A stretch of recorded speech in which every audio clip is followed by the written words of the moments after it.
우리 함께 말씀 보도록 하겠습니다. 우리 에스겔 1장 1절에서 3절까지 말씀입니다.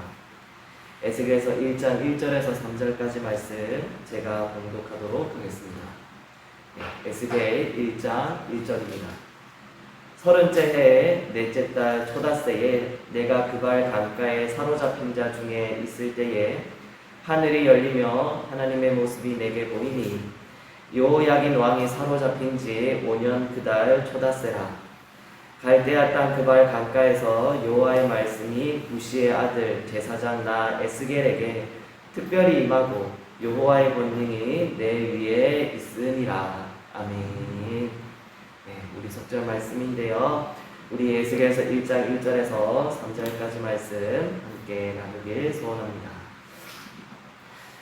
우리 에스겔서가 우리 에스겔, 우리 주인공 제사장이 지금 큰 충격에 빠졌습니다. 그냥 보시다시피 우리 하나님께서 에스겔 선지자를, 에스겔 제사장을 만나 주셨기 때문입니다. 그 그발 강가에서 하나님의 영광을, 하나님의 임재를 체험하고 에스겔 선지자는 여기서 제사장이라 하지만 우리 선지자로 또 그렇게 동일하도록 하겠습니다. 에스겔 선지자는 그렇게 일주일 동안이나 쇼크 상태에 빠졌습니다. 하나님께서 그발 강가에서 나를 만나 주셨다라는 그 충격 때문에 말입니다. 오늘 본문 말씀의 1장 1절에서요 이렇게 말씀하시는데요. 30째 해 넷째 달 초닷새에라는 아주 구체적이고 아주 날짜가 분명한 시간이 드러납니다. 그러니까 에스겔 선지자가 30살이 되었을 때 그 넷째 달 초닷새라는 이 그 시간 날짜가요 아주 의미심장한데요. 또 여러분들 또 다른 사람들은요 이 본문을 보면서 아마 이날은 에스겔 선지자의 생일은 아니었을까라고 그렇게 추측하기도 합니다. 에스겔 선지자가 30살이 이제 막 된 거죠. 그리고 나서는 그 갈대아 땅의 그발 강가에서 그렇게 그 사로잡힌 자 중에 있는 날이었습니다. 내가 이제 30살이구나. 에스겔 선지자의 30살은요, 에스겔 선지자에게 참 많은 의미가 있었습니다. 내가 30살이 되었다. 30살이라니. 왜냐면요, 에스겔 선지자는요, 레위 지파, 그러니까 제사장이거든요. 레위 지파 사람이거든요.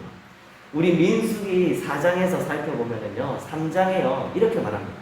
레위 자손은 30살부터 50살까지, 30살부터 50세까지 회막에서 일을 하라.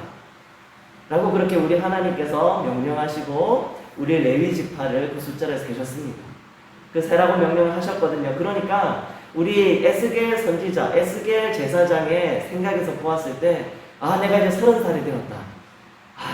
그런데 참, 내가 이제 30살이 됐으니, 그 예루살렘 성전에서 내가 하나님의 제사와 우리 하나님의 그 모든 그 성전의 그 일들을 내가 또 헌신하고 또 섬겨야 될 텐데, 근데 지금 에스겔 선지자가 어디에 있냐면 그발 강가에 있습니다.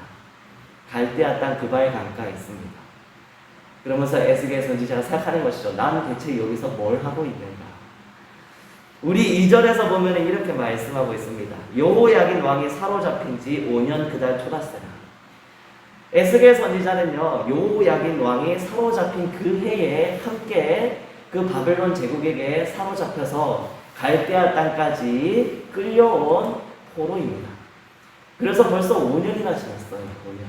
25세 그게 끌려와가지고는 그발 강가라는 곳에 그렇게 그 바벨론의 제국 사람들이 그 가운데로 남유다의 포로들을 다 집어넣었습니다.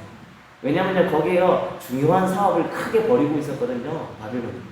어떤 사업이었냐면은 그발 강가에 있는 물들을 쫙 끌어와서 바벨론의 그 근방의 전역에다가 물을 싹 공급하는 그런 사업장을 크게 펼치고 있었습니다. 그래서 참 고된 그러한 일자리였는데, 그러한 노역이었는데, 포로의 노역이죠. 그 에스겔이 그 땅 가운데, 그 자리 가운데 들어가서 5년 동안이나 그렇게 노역을 하던 중이었습니다. 그러니까 참 그 마음에서요, 벌써 5년이라는 시간이, 그러니까 짧다면 짧지만 길다면 긴 그 5년이라는 시간이 지나버렸습니다. 처음에 1년, 2년은 하나님께서 정말 우리를 버리셨는가?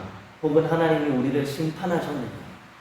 라는 생각도 들고, 혹은 하나님이 혹시 바벨론의 저 우상들에게 지셨는가?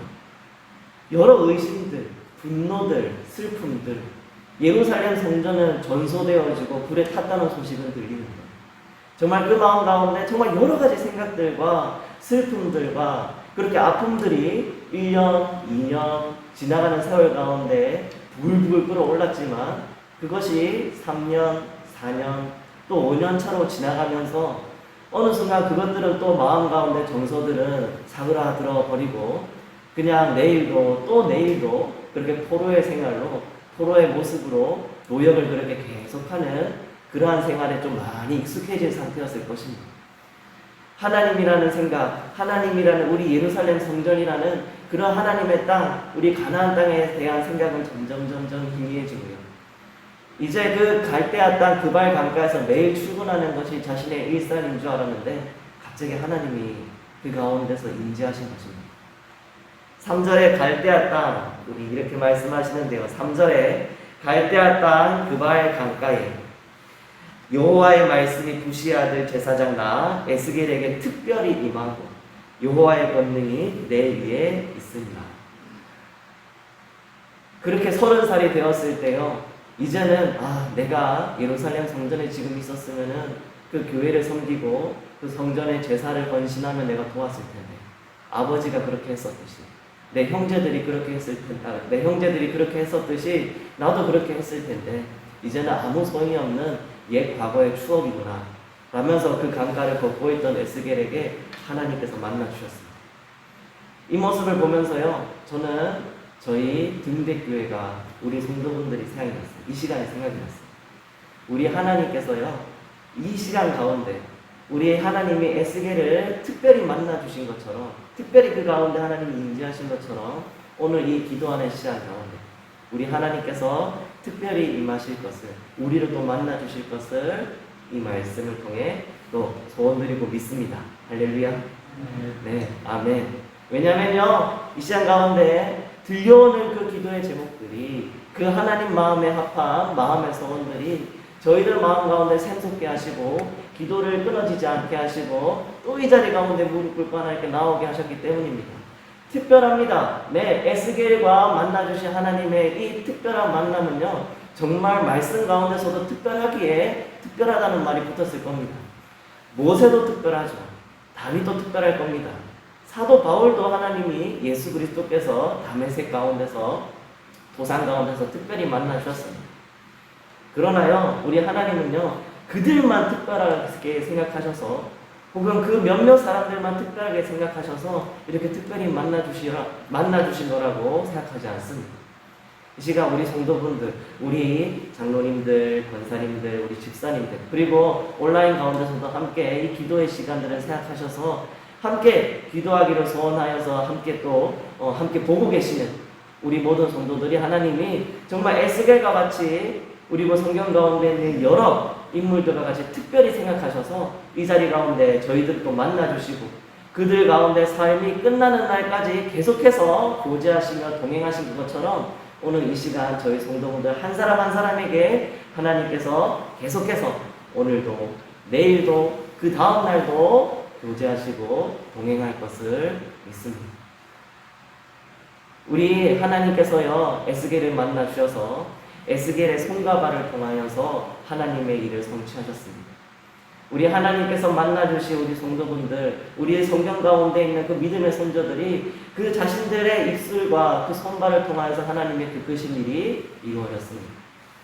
오늘 저희도 함께 기도할 텐데요, 하나님께서 우리 성도들 한 명 한 명을, 그리고 이 시간 가운데 이 기도의 시간을 특별히 생각하사 하나님께서 우리들과 만나주시고 임재하여 주셔서 우리들 가운데 하나님의 그 크신 일을 보여주시옵소서. 저희들이 하나님의 통로가 되겠습니다. 사랑의 통로, 지혜의 통로, 복음의 통로, 그 능력의 통로, 생명의 통로 되어서, 복음의 통로 되어서 하나님 이 시간 저희들 통해서 그것이 흘러가기를 소원합니다. 하나님, 저희들 하나님 마음에 합한 그 기도의 제목들 이루어 주시옵소서. 하나님 성취하여 주시옵소서. 그리고 무엇보다 하나님 저희 교회 성도들 강건케 하여 주시옵소서. 이 시간 그것을 좀 기도의 제목을 삼아서 강건케 하여 주시옵소서. 물론 그 육신의 질병의 그 노환에 여러 가지 우리들의 연약한 그 육신의 문제들이 회복되어져야 할 것입니다. 저희들 그것을 집중적으로 또 기도할 텐데요. 하나님께서 다시금 세워주시고 하나님께서 함께 우리들의 그 육신의 강건함을 얻어 이 예배의 자리 가운데 동참되어지고 또 하나님의 그 일들에 대하여서 우리가 합심하여 달려나갈 수 있도록 기도할 것입니다. 그러나 그것은 더 넘어서요, 강건하다라는 그 의미에서는 우리의 피곤함과 그리고 또 우리 안에 있는 그러한 우리의 자포자기함이나 우리의 또 자괴감, 우리의 연약함의 가운데 또 그렇게 집중되어져 있고 중독되어져 있는 그 모든 그 아픈 것들은 우리 가운데서 떠나가고 그 하나님의 강건함과 우리 하나님의 그 크신 손이 함께 하셔서 주시는 그 힘으로써 달려나가기를 원하는 그 마음으로 이 시간 또 그 강건함을 또 기도의 제목을 삼아서 함께 기도했으면 좋겠습니다.